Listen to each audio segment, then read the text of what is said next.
Good day, students. Let's talk about sorting techniques.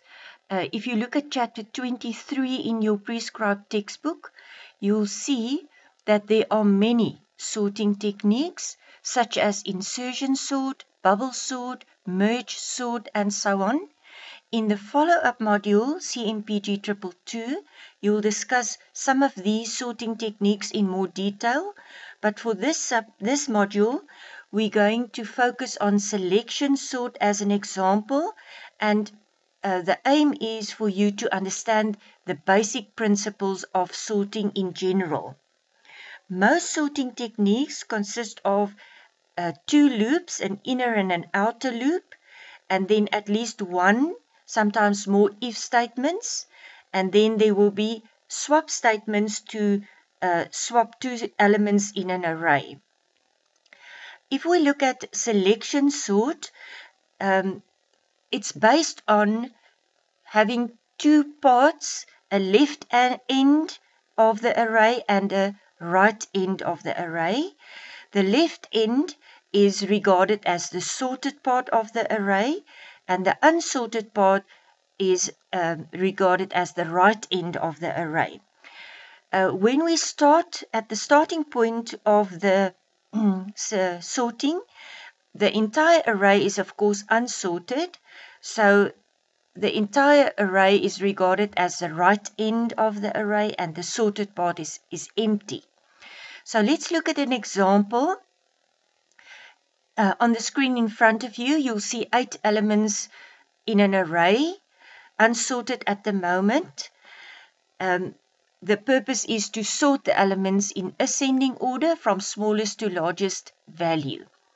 So when the outer loop starts, it points towards the left end, the first element of the array, which is 14 at this stage, the element with the value of 14. The inner loop will start comparing at the second element. In other words, the element right next to the starting point.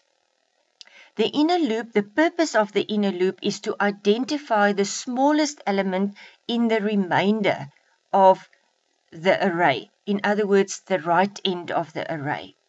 So, with the outer loop pointing towards 14 in this example, and the inner loop starting at 33, the inner loop will contain an if statement.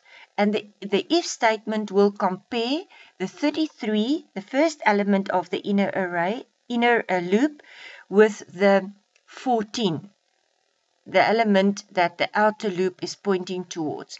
So is 33 smaller than 14?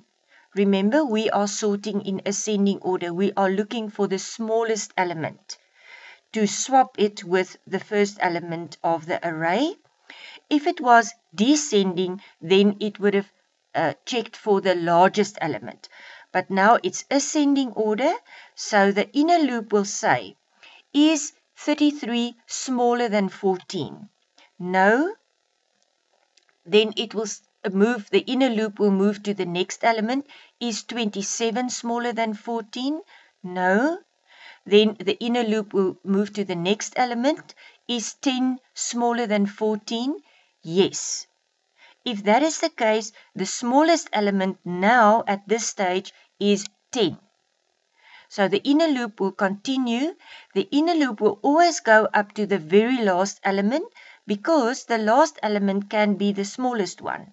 So the inner loop will continue by saying, is 35 smaller than 10? No. Is 19 smaller than 10? No. Is 42 smaller than 10? No. Is 44 smaller than 10? So once the inner loop is done, the smallest element will be identified. So below the inner loop, the next statement following the inner loop will be a test saying, is this identified element different from the starting point? Yes, it is. It's a different element. So the next statement will be swap. So the value of 10, which was identified as the smallest element, will now be placed in position 1 the starting point, and the 14 that was in position 1 before will be placed in the position where 10 was before. So in other words, 10 and 14 has been swapped in this array. So now the left end of the array is regarded as sorted, which contains of one element at the moment, which is 10. It's in the right position, it's the sorted, it's the smallest element. So the outer loop will now point towards the next element, which is 33. The inner loop will start at the element next to 33, which is 27 in this example, and start comparing up to the end. It will say, is 27 smaller than 33? Yes. So the smallest element now is 27. The inner loop will continue. Is 14 smaller than 27? Yes. So the smallest element is now 14. Then it will continue by saying, is 35 smaller than 14? No. Is 19 smaller than 14? No. Is 42 smaller than 14? No. Is 44 smaller than 14? No. So the smallest element at the right end of the list of elements is 14. It's not the same as 33, so we need to swap. So 14, if we move a bit down, 14 will go into position 2 now, next to the 10. And 33 that was there before will go into the position of 14. So the left end of the array is now sorted. It's now consists of two elements, 10 and 14. The right end, starting at 27, up to the end is not sorted yet. So the outer loop will now point towards this 27. The inner loop will start comparing at the element next to 27, the 33. Let's just move down. So it will say, is 33 smaller than 27? No. Is 35 smaller than 27? No.